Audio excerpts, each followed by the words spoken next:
All right, we're back, people. Oh, let's see how this stuff working here. Let's see. We got Mark. Should have pretended like the power went out. Got Ira. We had an excuse built in, and we didn't use it. All right, this is good now. All right, we're back. We're back at it. So what are you guys talking about? You guys can talk. Whatever. Well, we were talking about the monsoon and how it's like a hurricane for 10 minutes, and then it's nothing. And then we go outside, and all these trees are down. If you look outside right now, you'd have no idea it rains. Yeah. Other than it's a little wet on the window, but it's almost dry already because it's 100 and something degrees outside. That's funny because it made all that crap and then it disappeared. It's funny talking about that. I was actually a couple days ago. I was in El Paso flying. And actually coming out of where we're coming, I think we came. What airport was it? Somewhere in Tennessee. I can't say where it is, but we flew out, and coming out of that, there was like crazy weather throughout the entire region. Then we got into El Paso. We're sitting down, and everything was perfectly fine, right? We put everything together. We're getting ready to take off. The captain's taxiing out and everything, and a really really crazy dust storm came in. And the tower was like, "Hey, we got this crazy storm that's gonna be right over the runway." And the captain literally was like, "Well, if we could just," like he literally said, he literally said, "If we just need if you can get us a clearance to get out and take off and do an immediate left, and within that 2 seconds, the entire place getting engulfed. We had to taxi back." But yeah, and storms are, they go for state. So, anyways, all right, back to Ira, dude. Welcome to the experience of the captain's log. Welcome to the chaos captain's log. Well, you're used to this. You're used to rolling with me and the chaos with the stuff we do. As you can see, he's wearing an MLDR jersey. Okay, so let's go back to you moved to Flagstaff. Yep. And then now you're down in Phoenix. How long did you live in Flagstaff for? Lived in Flagstaff for about 9 years. My family's, my mom's still up there, and my wife's dad is still out there in Williams. But her mom's down here with us in the valley now. Williams? Just west of Flagstaff, towards the Grand Canyon. That's what they call Williams? Oh, okay.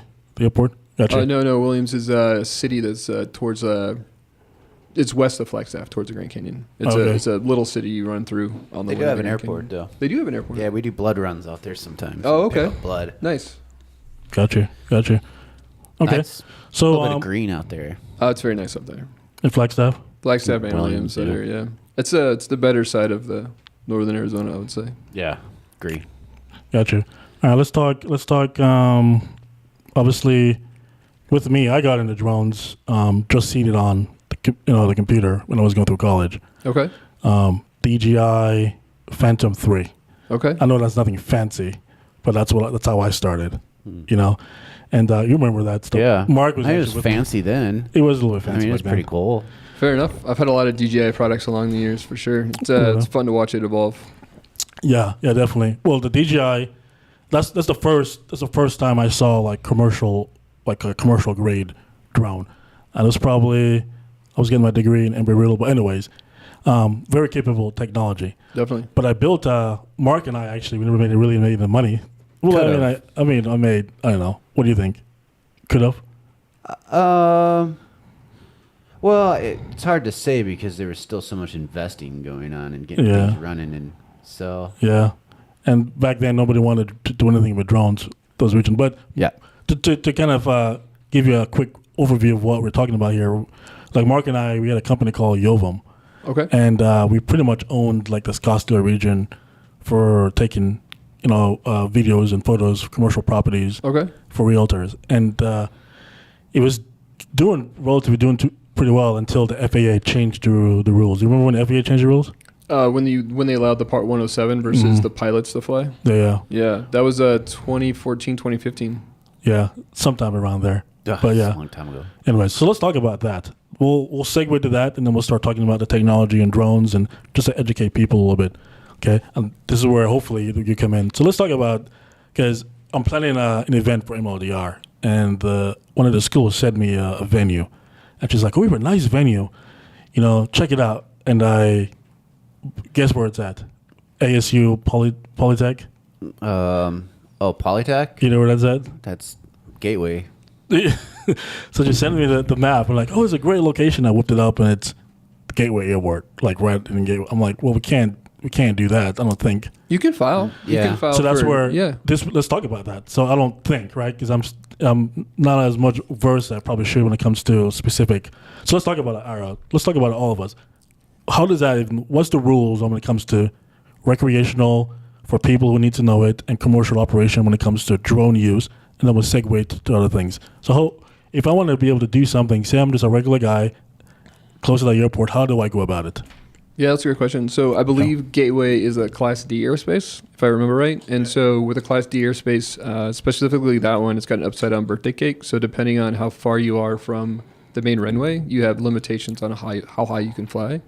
Obviously, at ASU Polytech, it's going to be 0 because it's right next to the airport. But that doesn't mean that you can't file for a request to be able to fly up to 50 feet high. And a lot of times they'll approve those with enough advance notice because they know you're just going to be at 50 feet or below since you'll be racing. Oh, okay. So that's it's not something I don't think it's a complete block. You could at least ask. All they can say is no. But a lot of people do that. And you could even have you guys are pilots, so you guys would have even probably more capabilities to have the comms and the different systems to the tower or the controllers, let them know what's going on, kind of thing. Yeah. I would have to say it really depends on, at least if you had to get permission and where it is. If you're like on the final approach segment, you can kind of forget about it. But it's over to the side, right? It's not even actually in approach side. Then not at all. I don't see where there'd be an issue. I mean, we see UAS NOTAMs all the time, everywhere. Oh, really? Because they know you're going to stay under 400 feet if you're following the rules. Well, and to be honest, I think it's like I think where I live is like 100 feet. Without permission, but right there at the airport it's probably 0. Yeah. But when you get permission, if you give permission to 50 feet, it would be plenty for a race. Yeah, no, 100%. Yeah, 50 is plenty. Okay, let's get into the drone rules because I'm starting to engage more with the schools, and these are the questions I'm getting asked. So, what are some of the things you think generally everybody should know when it comes to operating drones? At least the things you do in preparation. I think every time we race or we go to go race, either we're in a FRIA, which is an area that we've already got pre-approved that we don't need remote ID to fly our drones, because any drone that flies, whether it's commercial or whether it's private or for work, has to have remote ID at minimum. You know what remote ID is, Mark? No. I'm just going to say no. The typical flights, the typical planes have what, ADSB, AB? Yeah, they should be broadcasting, depending on where you're at. Exactly. So it's a version of that for drones. Gotcha. And it's called remote ID. Would have been my guess, but I was like, I have 2 dudes who can tell me, so I'll just say no. Yeah, fair enough. It's based off Bluetooth technology, though, so it doesn't really kick that far. And they have some issues, in my opinion, with remote ID because it actually gives your personal information that's registered back to the remote ID. Oh, really? And so if I'm flying for work, and let's say I'm flying over somebody's house, which is perfectly legal in a lot of cases, and they find out what my remote ID is, they can actually find out where I'm at. Interesting. And so I think that it opens up some risk for the commercial pilot or who it's registered to in regards to that, because people get upset and they don't know the rules, right? And so it's legal. You don't control the airspace over your house. So it's legal for anyone to fly a drone over your house. 100%. You can't stop them. Right. Yeah. And if you try to interfere with that drone, it's the same law as taking down a full-size aircraft. Yeah. You get actually punished with. As much as you want to shoot them out of the sky sometimes. Well, I don't because I'm pro-drone, but do you want to shoot them out? No, I don't mean us or even me. I'm just saying I've been shot in at. general. Really? Yeah, I've had my drone shot at. Absolutely. I was doing a property survey out in way East Valley. In some rural areas, and I was in some property survey for them to sell their property like you guys. I can see the rural areas just start shooting the drones. I just heard boom, boom, boom, and I just full sticked it back to me. Yeah, I believe it. How would they be able to see the remote ID information? Do they need certain specific? You just look it up. It's all available online. Like date and time, and what? Oh, just like we would do a regular traffic. So then let me ask you this, because it kind of works the same way with airplanes, right? You can see on ADSB, you can go to flightaware.com or FlightRadar24, get a tail number. You can look that up in the registry and find out who that aircraft's registered. Absolutely. But most people register under like LLCs or other names where you're only going to go back to that corporate entity. Exactly. So can you do that with the drones as well? Which is what I would do as well, if but you can think about even a private person has to register the remote ID. Right. Yeah. So if they buy a civilian drone, Right. And they just bought a DJI Mavic. Well, then that should be what it's for, though, because if you get some kid or some guy out there doing stupid crap that they shouldn't be doing, the whole point is to be able to find that person. Double-edged sword. Definitely a double-edged sword. Or should it only be accessible to the people that need to go find that person? That is the other question. It's true. Does it really need to Freedom of Information Act. Yeah, available to the public. So Yeah. that's the hard part. I mean, with a plane, how many people are going to really like go check that, find that log, go find that person? Because it's unless they're buzzing the tower. Yeah. Outside of that, nobody's going to be looking that up. No. You'd be surprised, Yeah. actually, because there's a lot of troublemakers out there Fair. that have nothing better to do, and they'll see people out there training or doing like low altitude stuff, which is all legal, and Right. then get a call. Fair enough. But probably not as much as drones. Drones just irritate some people for some reason. Yeah. Yeah. The other thing people 100%. don't realize is the no-fly zones, right? And so like the World Cup, I think they said for FIFA they had 600 incursions on the no-fly zones of drones that they were able to intercept or log as drones that shouldn't be in that airspace. Did they Prosecute? scram? Did they? Or were they able to bring them down? Yeah, were they able to scram the signal and? So that's the plug thing, them? right? There's the only people that can do that is federal. Because Interesting. if you jam, that's against FCC. Wow. And if you interfere with the flight, that's against FAA. Wow. And so the only people that can actually, in the U.S., they're changing the laws. The only people that can actually intercept, attack a drone, scramble a drone, any of those things is the federal government. So the local police don't have the power. They can go find the operator, but they don't have the power to actually take the drone out of the sky as of now. Are these new? Are you seeing these being integrated as new rules or was this always the case when it comes to? Because I know back when we started, nobody wanted anything to do with us. Like when I started doing MLDR, we tried to go in and do some pitch, and they're like, "Get that thing out of here." And I've had people throw rocks at it and all that stuff. Obviously, with the new capability of the technology, and companies are investing more, and eventually you have Amazon and whatnot. I'm assuming that's where all these new rules are coming in. Or was it always this way, do you think? I mean, I think it's slowly evolving, right? And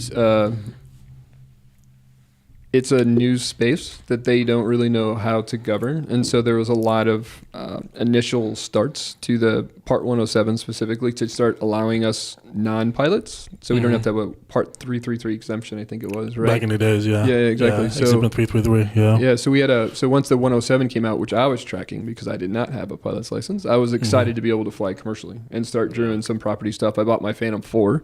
And I was, Phantom 4. Yeah, doing a bunch of shots with the Phantom 4, which I was pretty excited about. Yeah. But it wasn't anything that I could see yet. It was too early. Yeah. So 2014, 2015, when you guys were doing it, I shot a couple of properties, but I think it was still too early in the evolution of stuff. I was starting to watch how people were doing the construction surveys and those types of things, and it was just starting to become a thing. And now, like, you don't build anything without doing standard surveys, right? Yeah. Yeah, when we started, there was a company called, it was a new startup tech called Hanger. You remember Hanger? They were out of Austin, Texas. Yeah, that was cool. And they were developing, this was back when they first started doing autonomous stuff. I think the DJI Phantom 4, you can do, like, you program it back then to do all these, fancy. I would say that little thing, man, with so much capabilities, it's crazy. But they would send me, like, we had a partnership with the company I was running called Yovam. And I had a few pilots within the regions, and they would send me the program. They'll ask, "Hey, I need a pilot to do this route, whatever," and I'll tell them a pilot, and they will send the preset waypoints. Yeah, to like the drone. To They the would specific do drone. it. Yeah. And Kind of like drone deploy. Yeah, it's 100%. Yeah, but it would. They were able to do laps, like mapping of the. You don't do anything. You put the drone down, turn it on. Boom. Yeah. Yeah, absolutely. It's amazing. And then we basically put like a bid, like, here's a job. And then the pilots could say, yeah, I'll do that. Yeah. And then they get paid. We send them the flight plan. They push the data back to us. And Yeah. Yeah, they would upload that data to us, would deliver it. As long as I had a Phantom 4, I think you needed like a Phantom 4, they were good to go. But now that's standard. You know, that's the standard, capabilities. But you see, Drone Deploy just got bought. Oh, really? Yeah, they just sold for a ton of money. And the reason why the purchasing companies said they were so important to them was for the data. The data. All those years and years of data that they've consumed from all those different flights that they've done. They have all this mapping data, right? And so that was huge for them. And I think the company that bought them was a satellite imaging company. And so for them to be able to access that content, right? Everything's about content anymore. Right. So all the AIs are built on the content. The OpenAI is paying Reddit a ton of cash to be able to scrape Reddit so that they can get their better answers. Well, then at the same time, right? Reddit's not getting hit anymore, so it's a double-edged sword. So because they gave them all their content, now when you ask Google something, then it gives you the answer. Rather than you going into Reddit to read the article, it just gave you all the Reddit data right up there. So now they're getting less clicks. Oh, interesting. Yeah, and so they're kind of like working themselves out of a job by providing that content that they would otherwise go to Reddit for. Right. Yeah. Everything's content. No, I get it, 100%. We're making content right now, right? This is why I'm doing it. Well, I mean, with the way things are going with AI, that's what you're gonna have to do. The only thing you can be able to own, I think, in the future, is your likeliness, yourself. Yeah, right. Your brand, your own personal brand. Absolutely. Because eventually everything else is going to be run by robots, and I kind of feel like there's a pushback on that right now, right? You're hearing this AI slop phrase said a lot right now, and everyone's tired of seeing AI presentations. Everyone's tired of reading AI articles, and you can start to see it. And then I read an article today too that ChatGPT is going to start tagging in some way everything it makes. So even in the text content that it puts out that you have it make for you, it'll do it in a way that is still identifiable by ChatGPT if they want to watermark it. It is technically now. Like yesterday, I showed there's an engineer that works in this building, and I showed him the AI generated platform I did to get the leads and all that stuff. And there's a way you can identify that it was written by. I'm not sure it's ChatGPT, at least AI. It's AI. Yeah. There's what is it? Dashes. You cannot. I guess you can't create that. It's not a part of the platform. It's not a part of the keyboard or something like that. But AI creates it so that you can tell it's AI. I always take the dash out for sure. So that's the first thing I do. I was gonna say, college kids, listen up. Well, I didn't know that until yesterday. Yeah, first thing you do is take the dashes out. That's for so sure. funny. I had no idea. Now I know. Yeah, well, but they're actually going to make the words come out in a certain way that has an algorithm to it. You're not going to be able to read it, but the algorithm is in the way the words and the characters come out, because the way AI works anyways, right? It's weighting all of these systems. It doesn't know how to spell. It doesn't know how to do these things. It's actually 100%. just doing a reasoning engine to the next logical letter that makes sense, and then that's how it writes a sentence. So what's the purpose? Is so they can own the content? Well, just so that they can. It's copyrighted? Just so there's some new European laws, as the Europeans are always so progressive, right? Yeah. To make sure that if it's put out in AI, that everybody has a way of knowing. Tell it's AI. That's nice. I mean, I agree with that. Europe's funny. They're ahead of a lot of ways, right? Like they've been around for a little while, so they have a lot of interesting stuff. But they have a lot of rules on privacy, which we could learn from, right? Like you can't get Mountain Dew over there because like the color green dye is illegal. Those types of things. Like they have a lot of restrictions, but they've also thought through a lot of these things. They seem to live longer, and they work less. Did you live longer? They work less too, man. They like the happiest good. place is like the Netherlands or something, which is those are like Europe. Yeah, gotcha. Those are like the Nordic countries. Yeah, but Finland, it's Sweden. Europe, man, right? But it's all kind of got that similar vibe to it, which is interesting. Yeah. But at the same time, all their governments are collapsing and economies are not great. So they live longer because your food is not filled with freaking preservative and all the BS that they put in our food that we eat. Right. It's crazy how much better you feel eating over there. 100%. Yeah. You travel a lot, huh? I do travel a lot. Yeah, I got 6 new countries last year for work, and we went to Costa Rica for Christmas. Nice. Costa Rica? Well, how many continents have you been so far? I'm missing Africa and Antarctica at this point, so 5. Okay, got you. So yeah, Antarctica is the one I haven't been yet. Yeah, Mark, how about you? Well, no, not even close. Mine I can still count on one hand. Okay, got you. Maybe 2 hands, but Yeah. We just added Asia. We went to Thailand for the first time in March. Nice. Yeah, so we went to Bangkok, Chiang Mai, and then There's down a personal- to Krabi. Yeah, family trip, 2 weeks. nice. Oh, nice. Okay. Yeah, it was amazing. With the family? Yeah, yep. We wanted to go see. My wife wanted to go see elephants, and so that was the whole point of the Well, trip. Ira, I want to go see elephants. Do we get to? You can take me to Thailand. We want to go. We've been trying to go I to can take you Thailand. to the zoo tomorrow, bro. Oh, this is different, brother. You get to go cuddle with them. We there's You this. can do that at the zoo too, but you're gonna be spending the night somewhere else. That's true. That's true. We I found this rescue up in just outside of about an hour and a half outside of Chiang Mai, and we stayed the night in their little cabins, which we did a full day with the elephants, fed them, loved on them, bathed them, walked with them, and then had dinner, spent the night there, and then next morning we got up and spent another day just hanging out with the elephants. Dang. Oh, wow. And really got to know this older one. She's saved from logging. She's like 60 years old now. She's been logging most of her life, like 50 years, and pushing over trees and pulling trees. Logging, so She's pushing trees and pulling trees. Yeah, that's her job. That was her job, pretty much. And the owner of the rescue, his goal in life is to buy as many licenses as he can. And so in Thailand, every domesticated elephant, everyone that's not wild, has an actual chip in it, and it's a license to it. And so What? I didn't know that. you can either have it in the circus, you can have it do logging, you can have it in a sanctuary, which you're probably just renting one that's not logging for the day, or you can have it in a rescue. And so he's one of the only rescues that actually buys the licenses just to have them chill and just let them lead the rest of their life. So he's up to 10 now, which is pretty amazing. Wow. Bro, this is like I had no idea. Well, so they're chipped, you said? Or yeah, the license? every elephant's got a microchip chipped, in it. Yep. It's kind of like, you know, you're saying like like pandas. Like there's a theory that pandas were like created by the Chinese and they're not real. You hear that theory? And birds aren't real either, right? They land on wires to charge. Yeah. That's why they sit on the phone wire That's so funny. or the power wires. What is it? Go ahead. I think I can't. I despise pandas. There's a reason why. Like we don't need to keep them alive. They so are cute, absolutely worthless. They're so cute. Well, apparently like China owns all of them. Like it's They owned by do. The large ones at least, right? They send them here to spy on us. That's what they do. I think they took it back. Did they give us some back? There were some like some moments where they took their pandas back. I don't know if we got them back or but not. they're upset. Yeah, they got some red pandas, I think, just recently. They're like the black and white ones, though. They straight up took them back. Oh yeah. They're like, give us our pandas back. That's funny. But apparently, like it's like a struggle. Like it's work to keep them alive. Like they literally want to That's try what I'm to kill saying. They're themselves. worthless. Like They're so cute, man. They're not that cute. That's funny. Yeah. They need to go. What's some of the you've been traveling? What's some of the foods you've had that you experienced you think is just legit? Georgian food, and from the country of Georgia, specifically not the state of Georgia. Yeah. Southern food? Yeah, no, right? I mean, I'm not opposed to that either, man. Yeah, I do yeah. love soul food, like absolutely love soul 100%. food. Get down in like Alabama or Mississippi and get some good soul food. There's really nothing like it in the U.S. to me.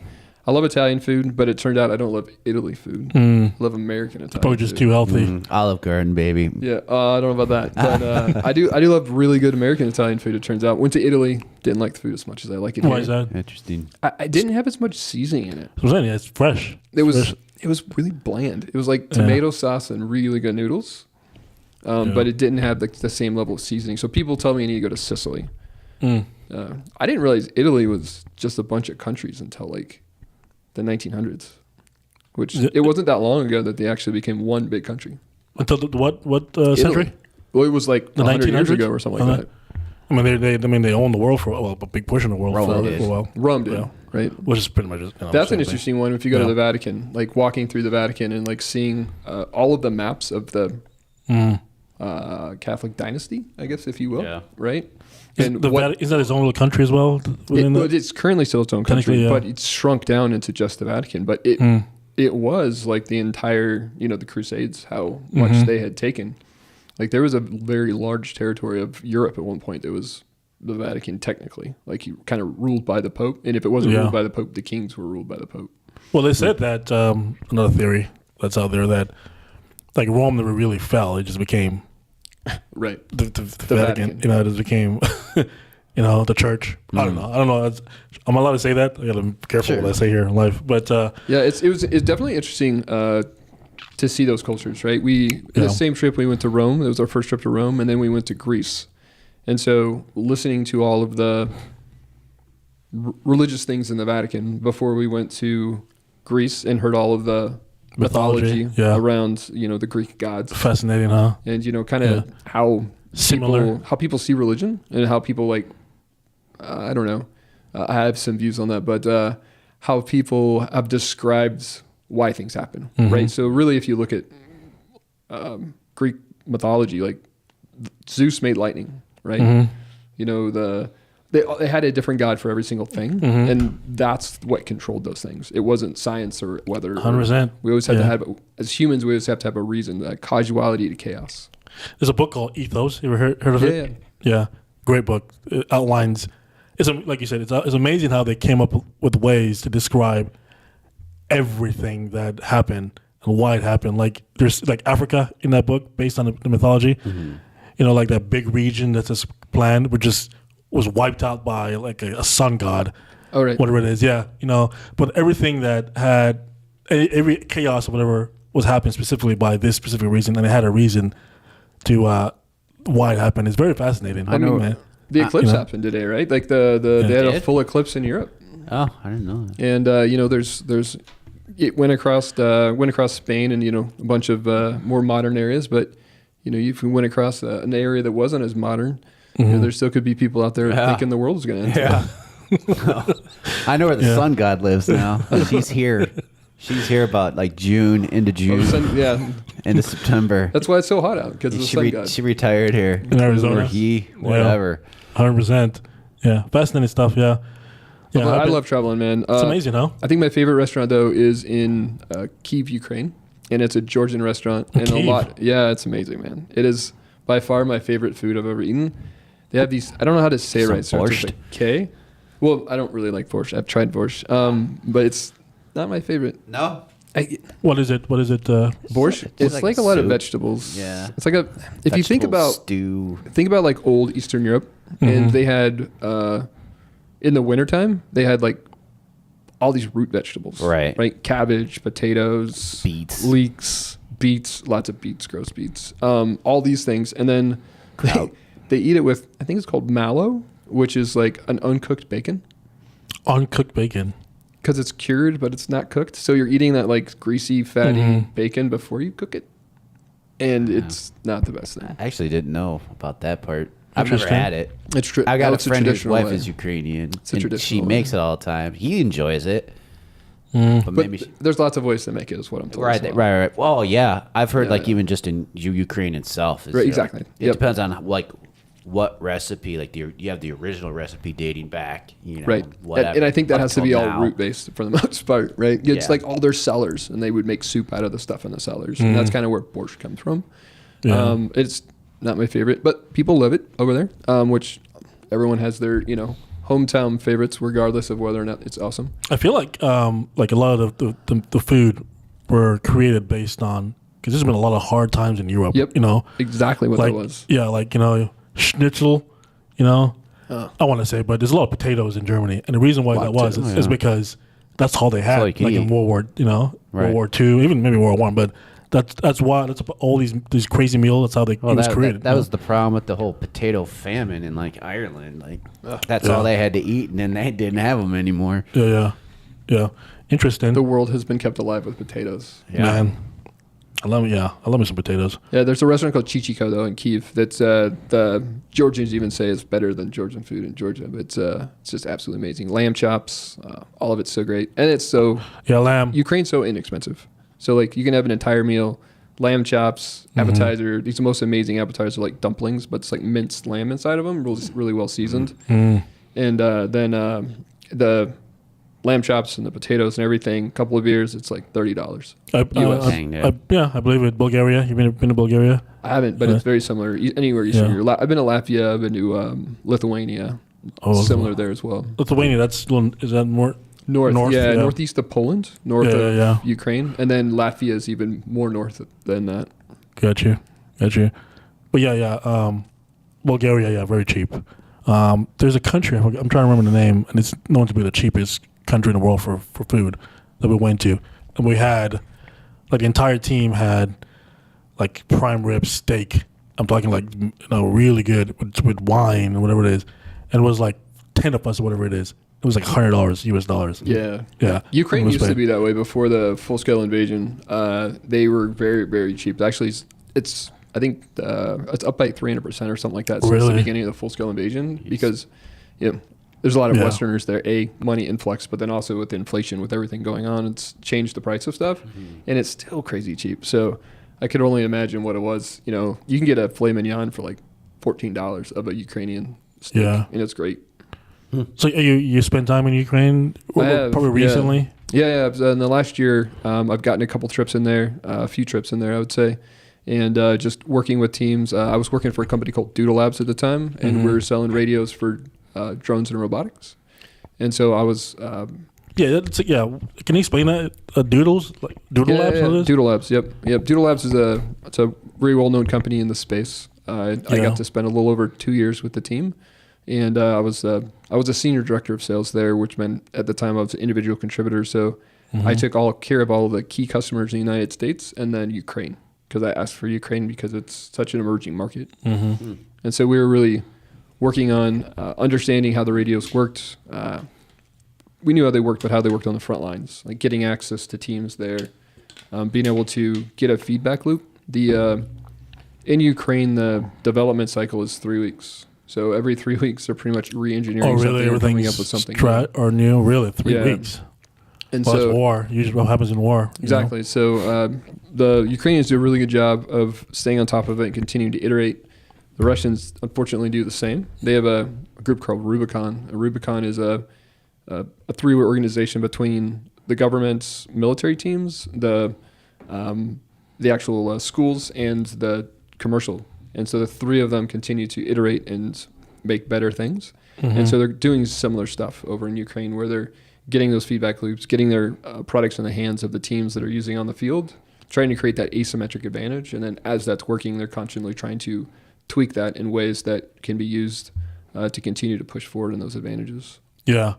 So obviously drones are, what has been used in modern warfare, and I want to say that. So what is the thing that they're mainly looking for? Distance, speed, stealth? What are the things you see or being requested most from? I think it's all of them, to be honest. It depends on the situation, right? So if they're trying to take out a jet power Shahed right now, it's speed.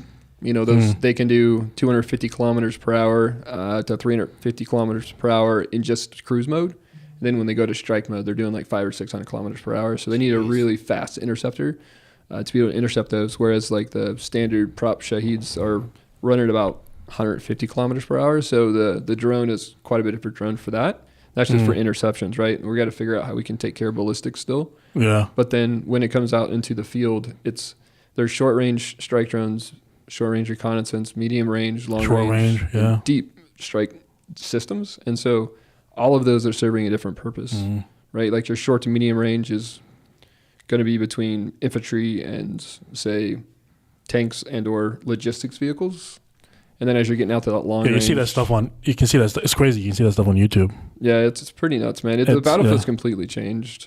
Yeah, it's you see it's pretty crazy. Like I've been to, like I know what it's like to, be at war and have to worry about that stuff and not this war. That's what I'm saying. Looking at it now, I can't imagine. So the things I had to deal with were mortars, right? So mortars are just they shoot and hope. Yeah, right. Hopefully, it gets somewhere, whatever. Now it chases you. But this thing's chasing you around, bro. It's the same mortar round. It's just on a device that I can actually chase you. I can't imagine that. I think it was a 60 millimeter mortar. They were saying, I was talking to one of the companies that makes them over in Ukraine, and they were saying that it's almost ineffective at this point because as soon as the mortar round goes off, it gets hit with an FPV. And so most of the mortar rounds they're selling now are attached to a drone. And then, the kill zone has increased. I think the gray area between the zero line is about 20 to 30 kilometers each side. And so anywhere inside of that, you're in the kill zone for FPV. And so you constantly have to worry about that. Yeah. So you're saying there's a zone that if you enter that zone within 30 miles between each line. 30 kilometers or 30 to kilometers, the zero. Yeah. You're screwed kind of thing. That's scary. You have to be aware, right? That's where things really start to change. And, if you think about it, the zero is only like 10 kilometers from Kramatorsk. So anywhere in Kramatorsk is now FPVs in the gray zone. And so what's up with so I'll go back to this one. So I've Doodle Lab. So they radios and controllers. Is that what it is? So just radios. Radios for the communication. Okay, why is that so important? Yeah, absolutely. So almost every drone needs some type of communications to be able to stay connected, right? So even if the drone is autonomous, you still want to get that feedback so that you can see what it's doing. Or you want to be able to maybe cancel that, human in the loop decision that was an actual kill, and you're like, whoops, don't want to actually do that. So having connection all the way to the so it's like an interface, so you'll be able to see what's going on. Yeah, that's what it is. Or some of them are flying them FPV, like we fly FPV in racing. Oh, okay. So it just depends on the type of drone and the type of mission they're doing. So I know it seems obvious, but just for people who may be listening and don't know what FPV is. Great question. It's first person view flying. No, that's a great question, yeah. Gotcha. So in FPV flying, we're flying through a video screen, whether the video screen is on our goggles, on our eye, on our face, or the video screen is on a monitor, which is generally what you see a lot of people flying right now in Ukraine as well. And then there's also like everything in between, right? Because the way we race, the speed of input that we need, the glass to glass latency, or that time from when the image hits the glass in the front to the image hits the glass, I can see it, needs to be as low as possible for a drone flying at very high performance acro mode. But as the drones start to get the ability to have more autonomy in the edge on the drone itself, then it makes the learning curve a lot less for them to be able to fly. Like you guys used to fly the DJI stuff. Like you flying a DJI drone is completely different than me flying a race drone. Sure. Right? 100%. The levels of skills is required to take off and stay in the air. Right. Yeah. So how do you get from FPV capabilities to the ease of control of a DJI drone, but able to have the same types of functions? Gotcha. Is that's why putting more of that autonomy in there, right? And so when you add the autonomy, then that glass to glass time isn't as big of a deal, right? Because it can make some of those decisions for you. You're literally just using it to see what's going on. You're not so much to control it. Exactly, right? Or see what's going on to tag the target that you want and letting the drone do the rest. Gotcha. Yeah. That's where the terminal guidance is really starting to come in. Until the machine comes alive and they all just come after us anyways.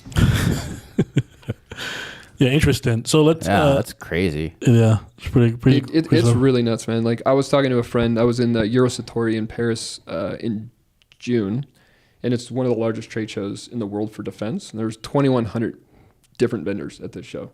So I'm going to ask a question that could derail us, if that's all right. No, that's fine. A little bit. Yeah. Or at least take us somewhere else for at least a minute.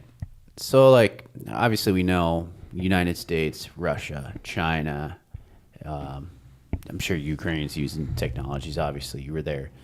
What are like some of the countries we'd be surprised that they're working on this kind of technology? I think at this point we're surprised that they're not. Really? Right? It's a lot of this stuff, at least even in like the easy form, right? It's like off the shelf. So if you think about just race drones with a mortar strap to it. Sure. Right? And so that is fortunately very easy, but that's not high tech. And so to that question, I think that we also have to distinguish what is like an exquisite drone to be able to be a part of the U.S. arsenal versus what a drone you would want to use in a country like Ukraine or even less economic capable country for the same task. Because if we were to take, and I constantly have this argument, if we were to take an FPV drone like I fly for racing and put it into the U.S. military, which they're trying to do right now. It's over. Well, the problem is the learning curve. Right? Okay. You can learn pretty quick, but the problem is the learning curve is still there. So you're saying if you integrate it into the military, like start training, which they're already doing. Okay. Absolutely already doing.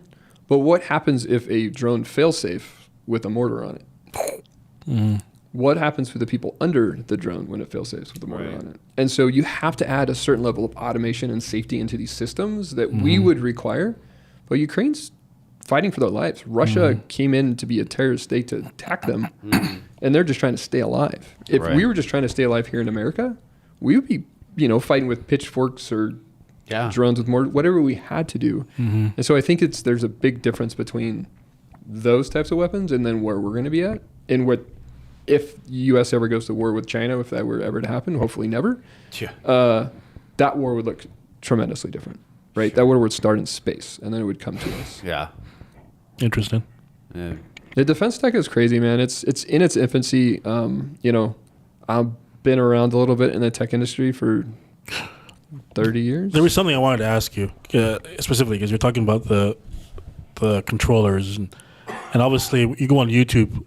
Apparently, there's like this huge field in Ukraine or even a portion of in Russia where there's like wire or fibers. Yeah, fiber optics. Yep. everywhere. Like it's like, what's up with that? Can you explain that? Why? Yeah, I mean, it's just a web of fiber optics. So one of the things that it's argued who did it first. So I won't say which side did it first, but that's funny. The commercial's playing. Like, oh, how dare you? You're gonna have to splurge for the premium, Richard. Well, that's why I took the mouse, because I usually stay on top of that. And he took it. And Oh, did I take it from you? And I scrolled the other TV about I did notice 10 minutes the other ago. TV. We got some news going on right here. We got distracted. What were we talking about? The fiber. The fiber. Thank you so much. So they came up with an ingenious way. The way you keep a drone from being able to attack you is you put in a lot of noise into the air, and so you basically jam it is what they call it, right? But you're creating a lot of noise so that the radio can't be heard. That's all you're doing. You're creating a white noise so that you can't get the intelligent data through anymore. So that's how you jam a drone.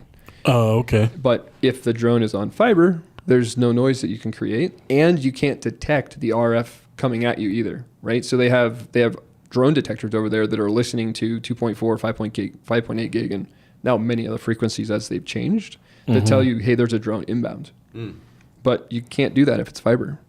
And so for still today, like there's a mix of fiber optic drones and radio drones that are being deployed. It was all fiber drones for a while, and then an interesting economic change happened. In January, it was $3 to $4 per kilometer of fiber that you could buy, this single strand fiber that you use for drones. Well, then the data centers started buying up all the fiber. So the world's supply of fiber, of that type of fiber, has been bought until 2030, and another plant doesn't come online until 2030 to actually fix that. So the price of fiber went to $30 to $40 per kilometer. Oh my God. So over 100% increase. Or So- 1,000% increase? To be clear, so you're saying they're flying these drones hooked up to fiber optics? Absolutely. It's got one little Yeah, tiny they're thread of pretty fiber. much- And it Pretty much just like tethered, a right? fishing line just... Yeah. They Yep. spool I it. had no idea. There's That's like a crazy. specific Yeah. way they wind the spool. It's like this. Each of them have their own way they wind their spool in a certain way so that it doesn't tangle. So it's got the right amount of tension, the right amount of oil that goes in the right cylinder so that it doesn't like fall together when it's sitting waiting to be deployed. Like there's a whole science to spinning your own fiber for drones too. That I've never even heard of that. You go to That blew my YouTube. mind. There's a video or even photo. You can probably look it up where there's a field. It looks like it's not just a field, man. It's like the whole East right now is like a web where just all this fiber, like just well, people are worried about the ecological issues that are coming from the fibers. 100,000 drones with LiPo batteries blow up a month. What about the LiPos? Yeah. Yeah. What about Yeah. what about that? Like that's an Well- interesting well, back in the, problem like- they have to figure out. But they just say they just want to win the wars. They don't. Yeah. Sure. It is Yeah. what it is. It's kind of like like back in like Vietnam and World War II when we left those regions. It was all There's still a lot of live ordnance. yeah Yeah. even like in what was that country that they had to go back and within that region and there's like freaking bombs just everywhere. Oh, There's, like, they still find and them in it's still Europe. there, you They know? still find them A in lot of Europe.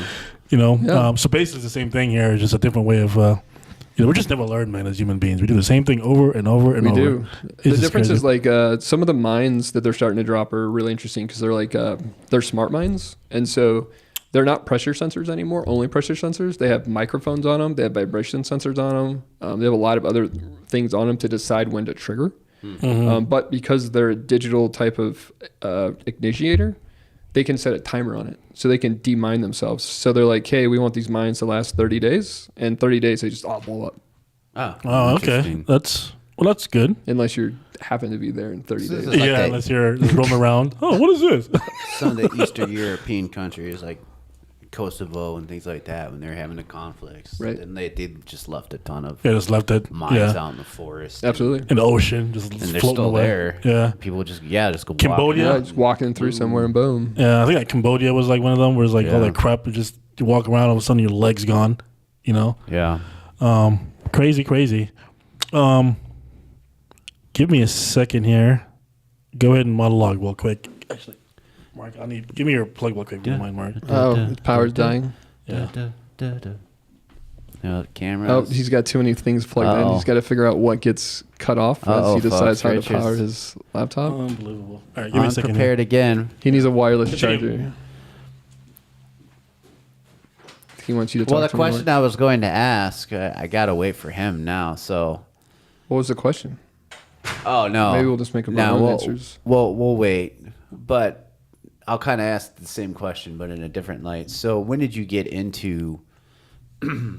how did you get into that business? Like, obviously, Yeah, this good is question. an interest of mine, but here's how I'm going to go about getting into it. Yeah, so I've been doing RC since I was 8. My grandpa actually used to make model airplanes. He was a model maker for Ford's War Division out in California. So the engineers would come up with a design, and then grandpa would actually make it come to life, which was pretty cool. He was a pilot like you. And when he couldn't fly anymore, he started making RC planes. And so he gave me my first RC plane when I was 8. Nice. And I was flying on old CGI wireframe simulators with crazy old RC box stuff. And then, so I've been doing RC forever. I raced RC cars when I was a kid, line of sight stuff. And then I got back into flying RC probably when Cole, my boy, was like 2 or 3. He's 18 now. So like, I don't know, 15, 16 years ago, I started flying fixed wing, like Delta wings, line of sight Delta wings. And then I started flying helicopters, 3D helicopters, line of sight. Huh. And then this FPV thing came out. And I think I bought my first quadcopter before FPV came out. And then FPV came out, we started putting cameras on stuff. That had to have been pretty easy to transition to from the RC planes, huh? Oh, yeah. I mean, you already know the sticks, right? So as soon as you put a camera on it, it makes it so much easier to fly. Flying line of sight is much harder than flying FPV. I bet. Because you have to have the orientation. And then you add 3D helicopters. My gosh, like if you ever want to see somebody fly a helicopter like nobody else, look up Min Chin. He's from South Korea. He's been flying RC. I remember way back watching him do helicopter stuff when he first got started. Now he's a beast in FPV too. But he first started doing helicopter stuff. I think I saw videos of him on a projector and his dad was like telling him which fixed wing moves to do. Like fly knife edge this way, fly this way. And he was like 3. And I think he was winning world championships at like 8 or 10 when it came to helicopter stuff. I mean, some of my favorite videos I have seen these people unpack these big, expensive helicopter. Touch one prop and they just over. They don't barely make it off the ground and they're in the wall. That was the hardest part. So when FPV came along, you could crash all you wanted. All you had to do is change props. You didn't have to rebuild a swash plate and all these, $50, $60 every time you touch a prop. And so I really just loved FPV. I flew a ton of just freestyle, flying around the property, flying out, and when we go camping, flying out in the woods, that kind of stuff. Yeah. And then I finally got an opportunity to race about 9 years ago now. And my first race was a night race, which is really hard to do.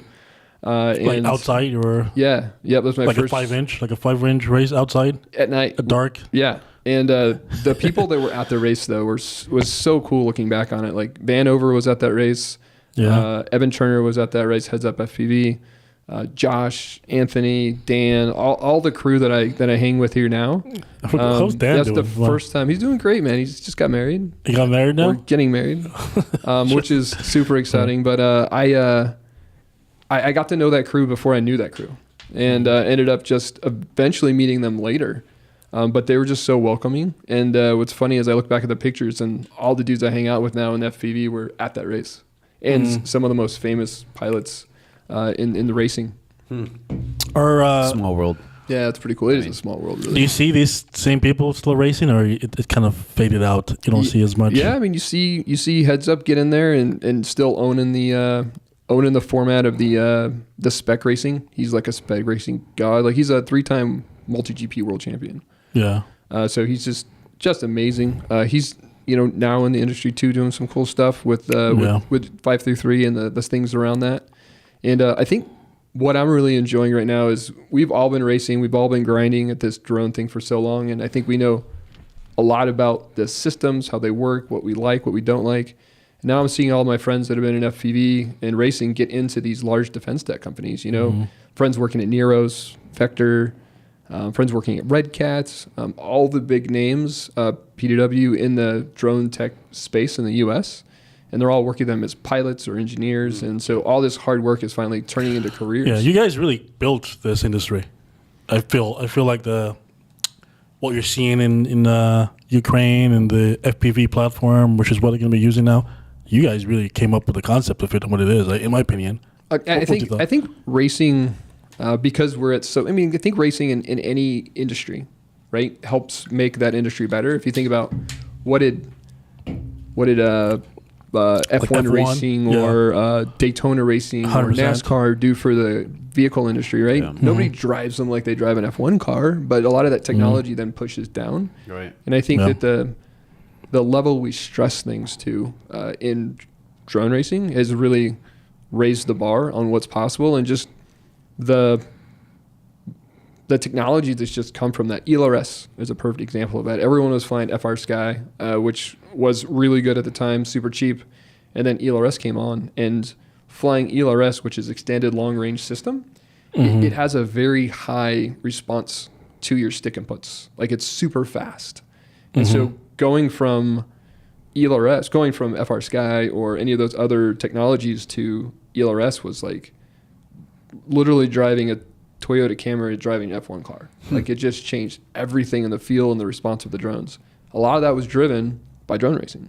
You know, the ability to run 5S, 6S, 8S, the higher voltages to be able to spin the motors quicker, those types of things. And then the digital link, right? HD0. Yeah. The ability to have low latency, 90 frames per second.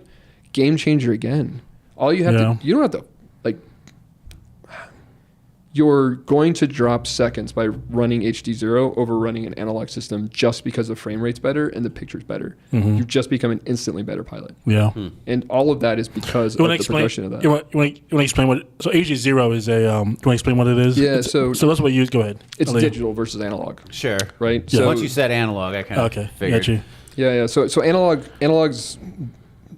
I tried to fly analog at one of the recent races because all my HD0 stuff had broken because I smashed them really hard.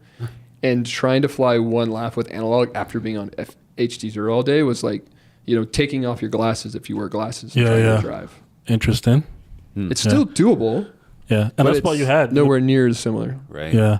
Is HD have they came up with anything newer recent? I'm talking visually. Yeah, I mean they came out with the new goggles. The new goggles are a step up. There's a number of extra features they added to them. I just got a set of those. They're really amazing. They have built-in analog receiver now, which I like a lot, instead of having to have the extra module. They're they're just continuing to push. I believe they even came out with an NDAA capable one so that they can sell it to the U.S. military. How does that work? How can they? How would that work? I've always been. You know what that is? NDAA. Yeah, NDAA. So basically, in order for government contracting or military contracting, there's certain requirements the tech company or whatever it is, the technology has to be able to. There's only comply. really one component of that is that it can't be from China. Well, that makes sense. It's and so there's like It's a good rule. The It's fair. original NDAA rule was like 6 manufacturers in China, which were state-owned companies that couldn't be put into any device that the U.S. government was buying. Yeah. Now they're really starting to pull that in. Like NDAA 2027, I think there's a lot of more U.S. sourcing rules to be able to be considered compliant with the new law. And so going into 2027, there's going to be a lot of nearshore and onshore manufacturing that hadn't been done. That's good. Yeah. Yeah, they're trying to bring it back, right? Because if we go to war or Taiwan war breaks out, you're going to lose a lot of the capabilities of getting stuff out of Indo-PACOM like area. And the look at Iran right now, right? Us trying to get oil out. Yeah. Imagine us trying to get chips out. Right. If we weren't able to get high-tech chips out of Taiwan right now so that we can make all the high-tech things, like that would kill us more than the oil is. Yeah, absolutely. Yeah. It's so ridiculous that we don't make our own chips and stuff here in the U.S. Well, that's why we're spinning up TSMC here in the Valley. That's why they're spinning a bunch of different people. And, there's a lot of stuff that we've just let China take over. Like plywood. We don't make plywood anywhere outside of China. Yeah, that's nuts. This is ridiculous. But I mean, it's a global economy. Somebody's making money somewhere in the U.S. That's all it is. It comes down to it. Well, but China, they're smart, right? In a lot of ways, that they're a monarchy, and so the monarchy owns a lot of those businesses, and so you can look it up. There's a whole article about what I mentioned, plywood. Like there was the whole thing where the Chinese government was subsidizing the loss that they were selling it for. Right, so to make sure that they were selling their plywood for less than the rest of the world, to capture the entire plywood market, the government said, cool, sell it for a 20% loss, and we'll give you 30% back. And so And we ain't doing that. you make 10% for the 20% you lose. Right. Right. And so that's how they buy industries. That's, and then they spread this technologies like DJIs that report back. They just found another camera. I think the UK found a camera that they were using, cheap Chinese camera that was sending data back to China. Sure. DJI, No, it's a new one. But another company. they've done this. They just keep doing this. Like, look at Huawei. Huawei got banned from the United States because they were doing that too, and they're a major telecom player. You know what company's getting a bad rep? I wouldn't want to say bad rep, but they put on notice they can't get government contracts and stuff anymore. Sirius, the aircraft manufacturer, Sirius. Oh, really? Where are they based out of? Like Minnesota, but they're owned by the Chinese. There it is. Oh, really? You didn't know that? No. Doesn't surprise me. Oh, I probably should fact check that just in case. Well, while but I'm he's pretty sure that's the case. checking that, though, Yeah. I just want to state the obvious point that's why it's so important. Like, as much as people don't want data centers in their neighborhoods, and we don't want, to the water, the electricity, the space, the this, the that, we need those to do AI. And if China gets the AI first, we're done. Well, right. Yeah, I mean, you're absolutely right. We have to work because they'll control it, Yeah. and that'll become the Well, norm. and it's state controlled. It's not just people controlled. And right? that's why they came out with that AI system, whatever it was. And they're like, yeah, sure, here's all the programming. We'll give it to you, everyone for free. There you go. Because they want it. That's them controlling it. Yeah. We have our hand in it now. Like what's interesting is like in the defense tech space too, Christian Bros, I think it is. He's the chief strategic officer of Anduril. Anduril's a up and coming company. Palmer Luckey started it. He was the guy that invented the VR headset, Oculus Rift. Oh, well, and it sold to Facebook, and then came out of Facebook, created Anduril. And Christian Bros worked for McCain, I believe, in the Pentagon, and he was looking at all the weapon systems and stuff. And he was talking about how China is so far ahead of us because they're state-owned, and so all of the technologies that they have available to them in China nobody can say whether it is or isn't used in the military. Only the dictator says if it is or isn't. Yeah. Whereas we saw this whole thing with Anthropic in the Iran war, and they pulled back the access to the U.S. government because they were using Anthropic to target locate and a bunch of other stuff. And they're like, hey, we don't want you to use our tech anymore. They can't do that in China. Yeah. Right? They just said, no, we're using your tech. Or, hey, this company just made something really cool. DJI can use it. You know what? That's state-owned too. You have that technology. Well, you know the guy, the Amazon of China. What's that company called? Temu or Alibaba. Alibaba, what it is. The founder of that company, just like a multi-billionaire, he just disappears. Yeah. Right. It's like, oh, okay. Yeah, like stuff like that. Bye-bye. I shouldn't be laughing. Not that doesn't happen here necessarily. Yeah, but not to a billionaire. Not as blatant. Oh, maybe. Yeah, that's true. Yeah, but I mean, yeah, I get kind it. of disappeared, right? Yeah. This is why I get it. This is why I think maybe a few things. I gotta be careful saying this stuff, but at least I think we could figure out a way where most Americans should at least get out of the country. If we can find a way to do that, just to see what the world really is like. Unless you've traveled, you'll never understand other people's perspectives. And the more I travel, the more humble I get. 100%. The more I understand the cultural differences, and I understand things like that, you can. How do I want to put it? You definitely get humbled, but you also have a better perspective of the world. Mm-hmm. And if you just stay here, your view of the world is so myopic. Mm-hmm. And so by being able to do that, you just experience the cultures, experience the world, understand that it's like that overview effect. Mm-hmm. Like the astronauts that are on the space station, right? They get the overview effect. Yep. And the fact that they see the world as this big ball, not of a bunch of people. Mm. And then they realize that we all live in this big ball together. Yeah. And I think the more we travel, the more we experience, the more we see, the more we realize that we're just one little thing in this big world. 100%. And without doing that, which I love to travel, I travel as much as possible with the family or for work. But the more I do that, the more I see, the more I just, have a different viewpoint. To be fair, I mean, I don't just hate foreigners. I hate my neighbors too. So I'm just kidding, of course. He hates the guy he sees in the mirror. So when you're ready, I'm gonna roll back here a few things because I have two questions. One, Go ahead. Well, one's actually a statement, not more of a question. You actually answered both my questions. So you started there, and then we ended up going off in that route, which was super interesting. But how you started. Yep. So if I could try to just cap that up, it sounds like you started by racing Absolutely. and doing the RC Flying stuff. RC is a hobby, and then racing. Yep. And then you got into that. Oh, great question. The technical. Yeah. So then I I got unexpectedly vacationed from a company. Vacation. Yeah. And so I took like 4 or 5 months off and said, okay, what do I really want to do? I was selling SaaS software at the time, and I just didn't want to do that anymore. But I knew that I wanted to get either in AI or in drone technologies. And so I found a company that I worked for before Doodle Labs, and I was able to get a job selling radios to drones and robotics. And so I was able to get into the space. It just kind of showed up, and I was like, I'm a perfect candidate for this. I ran a wireless internet company for 9 years.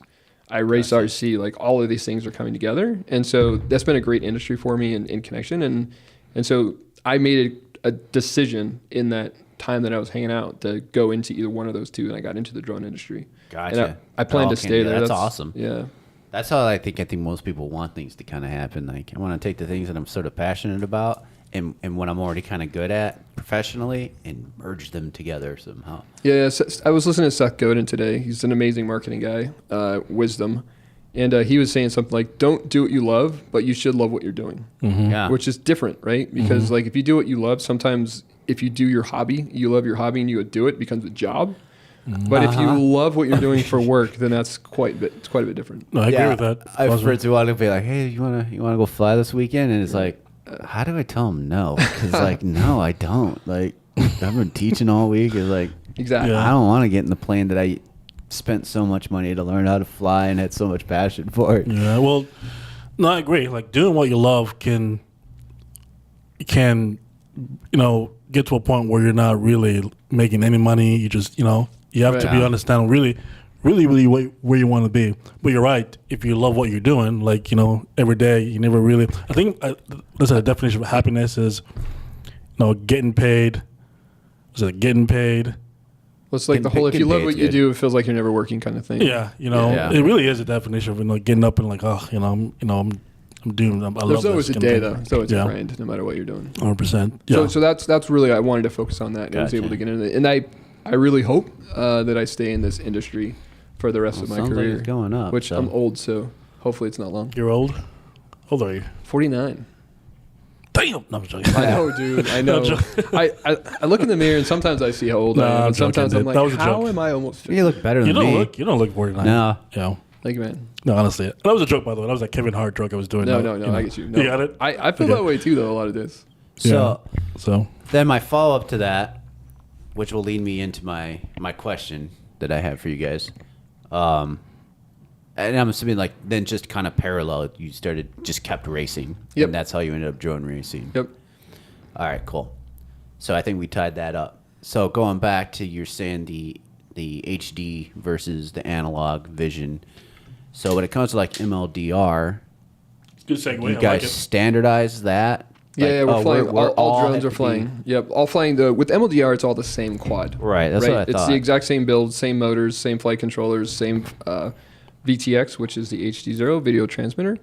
And so everything is as even as can be. So it's more about pilot skill than the drone itself. Because when we race, even spec racing, man, I feel like someone's always got a little edge, whether their arms are a little skinnier, their arms are a little fatter, like they're flying these settings in their ESC to make it just slightly better so it can edge out. Right. I do all those things and still I lose. But, the guys that are on the front end, they can just nudge out the other guys. I'll say something, because I don't fly, obviously. I'm a fan of the sport. That's why I try to stay as far away from it so I can be as close to it as possible. I love that, yep. I like to watch it. I like to be the guy up there looking at it, But I spoke to Van Over, had a meeting with him.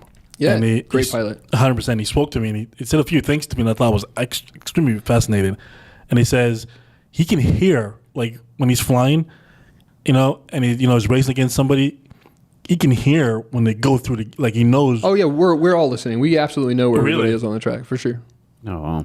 Dude, that's crazy. It's that comes with experience racing. It's just race awareness, right? And so you're listening to where you're at, and then you're waiting to see where they're at behind them. Really? I didn't know that. And then a lot of times, if you can hear, where you're at, and then if in the turns, you can kind of see them behind you. So when you go by close, you can hear that boom, boom, and you're like, okay, he's really close. Or you're like, boom, really? boom. You're like, okay, I got a little bit. Interesting. And maybe you can't see him until that next turn. This is a good segue. I like the way you segue that because that's where we need to be. So let's talk about the most important thing in this podcast, MLDR. MLDR, that's right. Yeah, I'm the first world champion, I believe. Yeah, you're the first open class world champion. That's right. Yeah, and my team is also undefeated at this point in any event you've ever been in. I was just gonna say, so like I haven't been following that close, but even you're like, well, that's why I usually lose. And we were talking about the weights or whatever you adjust. I'm like, well, wait, didn't I just see him win something? Yeah, for a while, everybody that you don't know knew who you were, like Hatter. Right on. The name Hatter. Whenever I go to like my business partners, whatever, they know who Hatter was when you had that championship. I mean, the Desert Hawks. We've won every event that we've been put out against somebody on. We beat the Falcons. We beat the other event. So both times we won there. And then I was the first time world champion, and Josh has won every event since that, who's also a Desert Hawk. And so I think right now we're dominating outside of that. Yeah, we need to shots give you fired. Yeah, we need to give them a little more competition. They're just destroying. Yep. Yeah. But let's get into that. I want to kind of, ask you a few things about this recent events you've done. So the recent event we did, the last probably 4, you've been the last 3, but we did 2-day events, I think, right? And that was kind of new, doing that kind of concept and so forth, and having all those audience and so forth. What do you think about it? Like when we were going through the process, and just the vision of what MLDR could be. What were you thinking when you walked out and the crowd were cheering? What were you feeling? Yeah, absolutely. To be able to fly in front of a crowd, to be able to crash your drones, all of those things are amazing, right? Like we've invested tens and tens of thousands of dollars as well into our own crafts and crafts our own stuff. I mean, I don't even want to know the amount of money I've spent on I believe RC planes, quadcopters, all of the things along the way, especially in racing. And it's just getting more expensive. But to be able to fly in front of a crowd was absolutely exciting. I know the first day event that we did, where we did the 6 pilots up, and then we went down to 1, which I actually won. Just to hear the excitement in the crowd, to when the crashes happens, which they do when you have 6 up together and you're flying spec, you're prop on prop, so you're always going to be rubbing, you're always going to be hitting each other. I just survived, luckily, through a lot of those slams, and then just always kept the mindset, don't be last. I actually didn't win a single race until the final race, and part of that was on purpose. I wanted to put myself back in the packs, and I didn't want to press because I didn't want to think I could press. And so when we got into that final race, it was me and Chetta, and I knew Chetta was a little faster than me, but I knew I was more consistent, and I'd been grinding on this course to make sure that I would be as capable as possible. But in the final race, we bumped, and the entire crowd was like, oh! And then I passed them, and then they started cheering again. And it was just back and forth. And then the final thing, when everyone is excited, like there's nothing like racing in front of the crowd. 100%. When you came out, you want to say something? Anyways. No. Okay.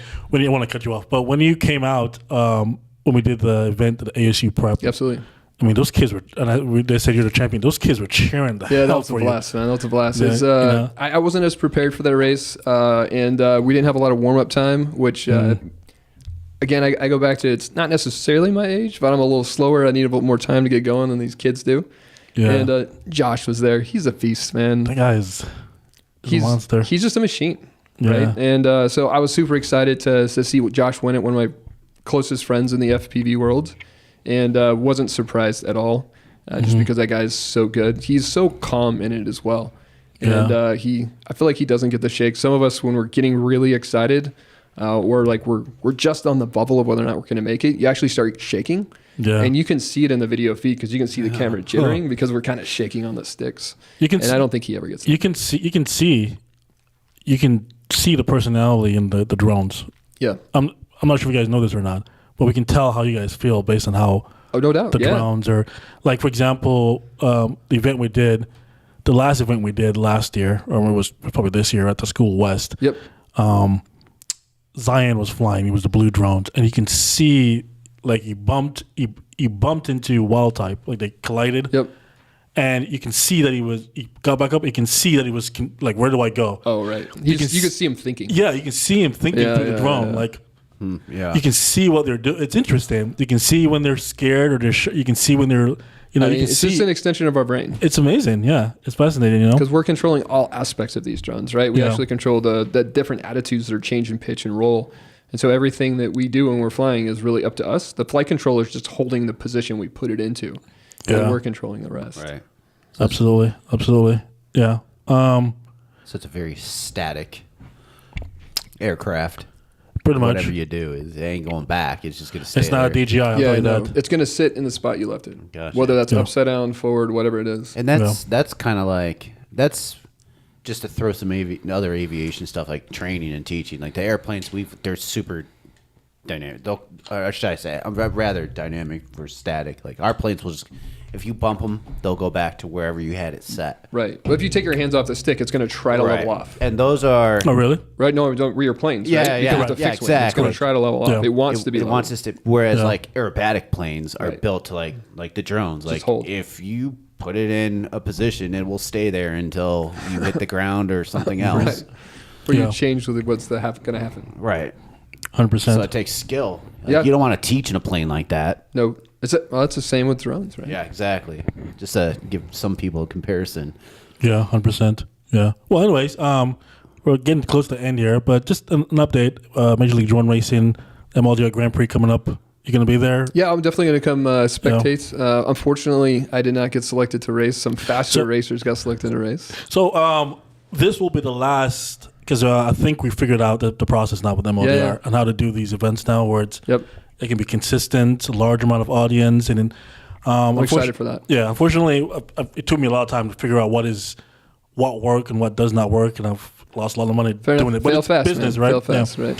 But we've been doing this for over 3 years now. Yes. You've been here with me. Yeah. The entire time. You have. Yeah. You were there. He was there on the very first day. They showed up he was there as well. At Salt. At the Salt. You guys came in, got the jersey. Yep. And you were there, you know. That's when it generally all started. You've been here with me the entire time. I have. You stuck behind me, and I really appreciate it. Of course. You know, I won't forget that stuff ever. You let me fly drones in front of people, I'll do it forever. Man. It's going to get better and bigger. Yeah, and I'm excited. you're the first MLDR Open Class World Champion, so you still have... Should have brought your belt. Oh, no, I had to give the belt to Josh because there's only one belt. Yeah. I still have the belt, though, for our team. You're still a belt. champion. Still have a team belt, yeah. So we're going to ramp those back up. We're going to ramp up. Technically, this will be the first... in fact, I already have the process built out. Coming up pretty soon, there'll be an announcement for a qualifier for all the teams and all that stuff. That's for Velocidrone, right? For Velocidrone, yeah. And it will, and then there's all the championship will be available. So you have the Open Class, the MLDR Grand Prix, MLDR 2. MLDR 2 is what I think the Dragons have that. Okay. Those two championship platforms. So you can pick another guy, right, and then compete as a team.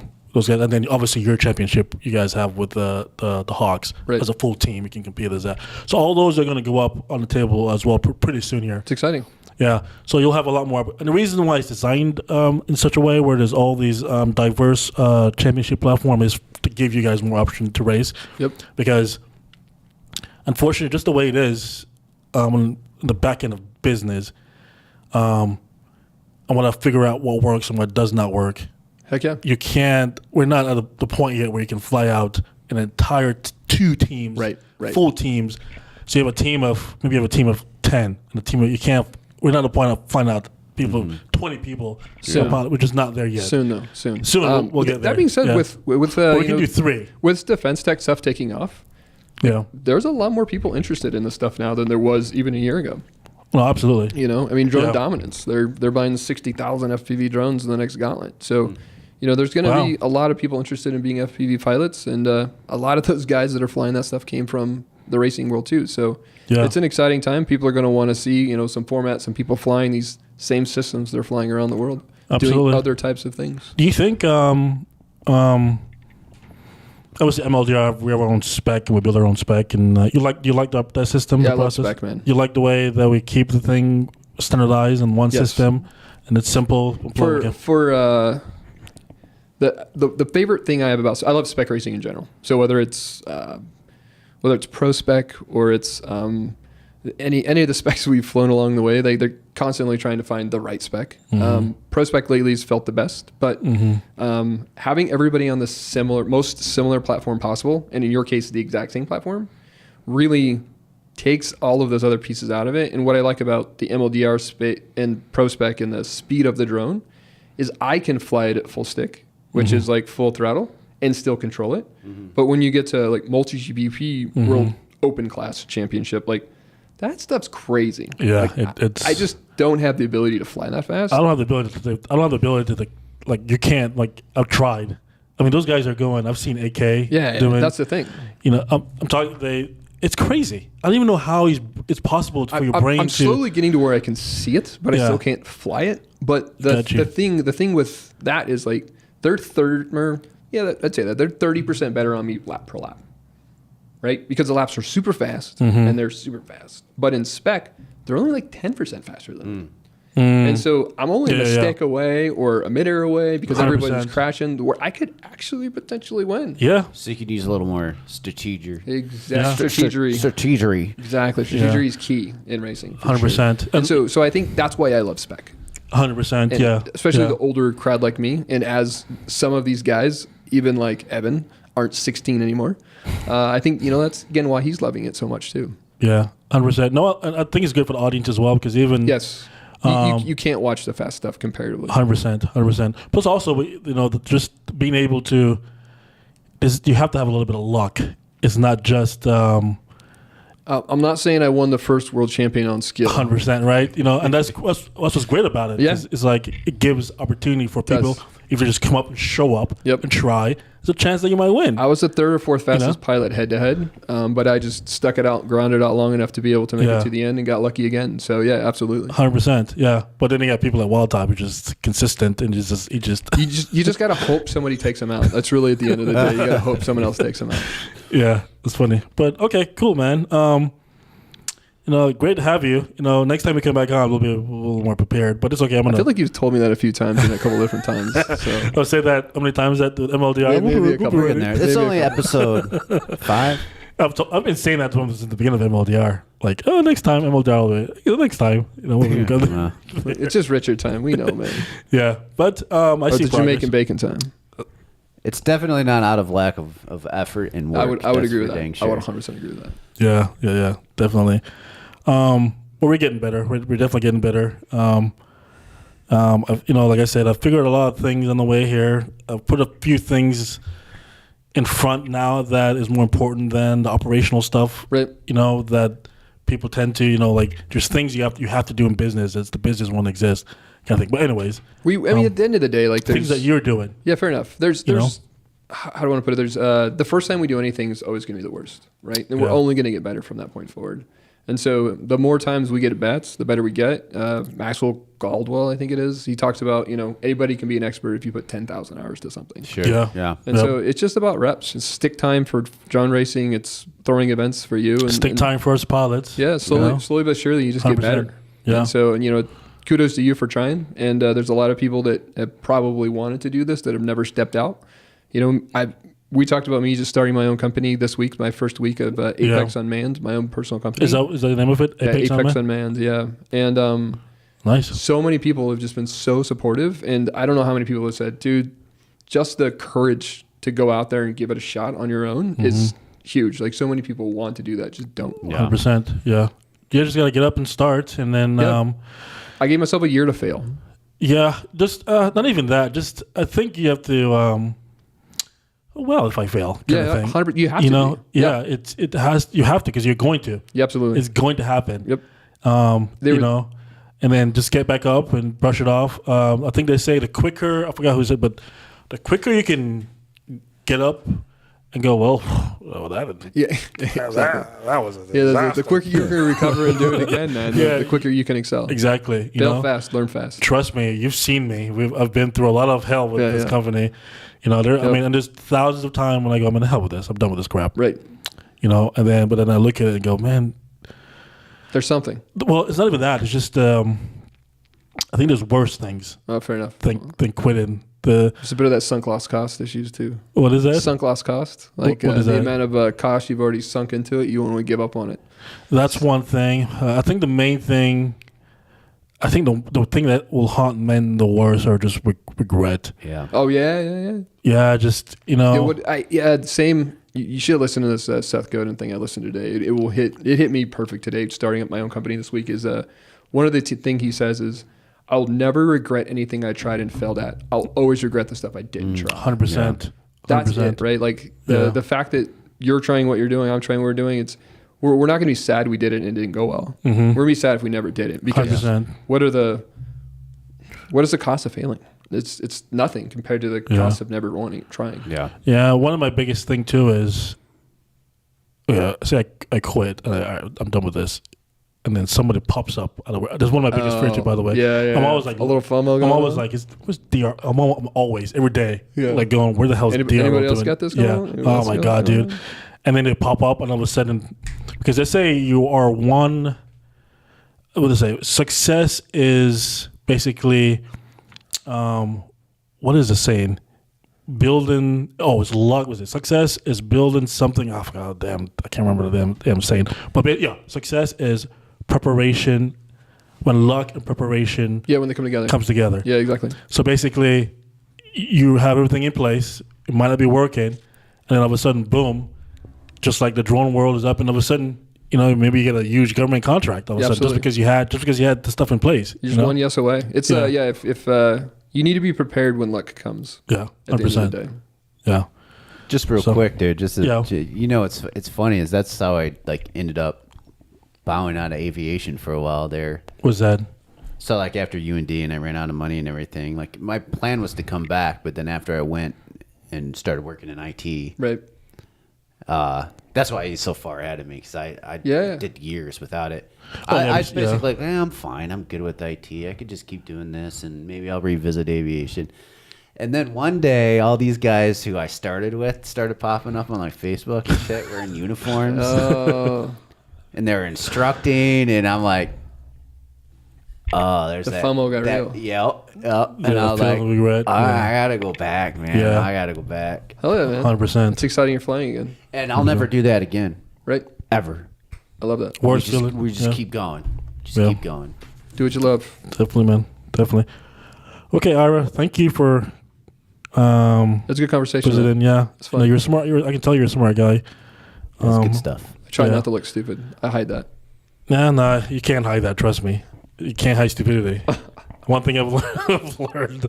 I don't even hide it. I just trust me. I just try to make it funny. Just wear it as a badge. If I can make people laugh with my stupidity, you gotta own it, man. You gotta own it. I think they said the best thing is stupidity is extremely expensive. Trust me. You'll find out. People find out right away, and you can. I don't know. I can tell stupid people I don't know. Some of the not smartest people I know make millions because they're just dumb enough to not try. Well, I think it was Bill Gates that said that's what kills me, man. When dumber people make more money, that's my biggest. Doesn't driver. that piss you off? It pisses me off. Absolutely pisses me off. Yeah, I think Bill Gates said that he likes to hire people who are lazy. Because they're figuring an efficient way to get it done. Yeah, they want to figure it out. To find a way to not work too hard. Right. So, hey, Bill, I'm your man. Yeah, for the right price. Awesome. I'll be lazy for the right price. Probably I'm going to do with this podcast because of the way it started. I'm probably just going to edit it to put it together and then put it back up. Chop it up and make it sound good. Yeah, but we have some really good stuff. So lots of clips will be coming out of you. You sound very well. You're well spoken. So I'll put it together pretty good. So it looks really, really well and well presented overall. The general podcast I probably edited versus just leaving it because it was chopped up in the beginning, which is fine. It's fine. You had to get up in the middle to go get your charger. Oh my God, dude! Yeah, I'll probably edit that part out. But usually this goes pretty well. This computer can't. I've been working this computer to death, so I need to bring the production platform in.